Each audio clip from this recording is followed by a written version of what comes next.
তুমি কি তোমার মাকে ভালোবাসো? নোবেল কেন? পড়াশোনা করবে না? কেন মা? কেন মোবাইল টিপবে? আমি তো তোমাকে ভালোবাসি।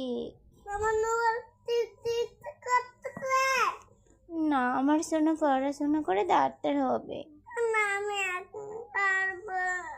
কি করবে তুমি? কেন?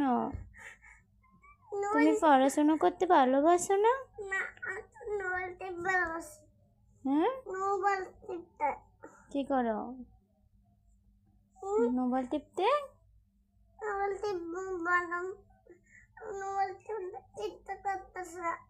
না, আমার জন্য পড়াশোনা করবে, এখন পড়াশোনা করে ডাক্তার হবে। কেন মা, তুমি পড়াশোনা করে ডাক্তার হবে না?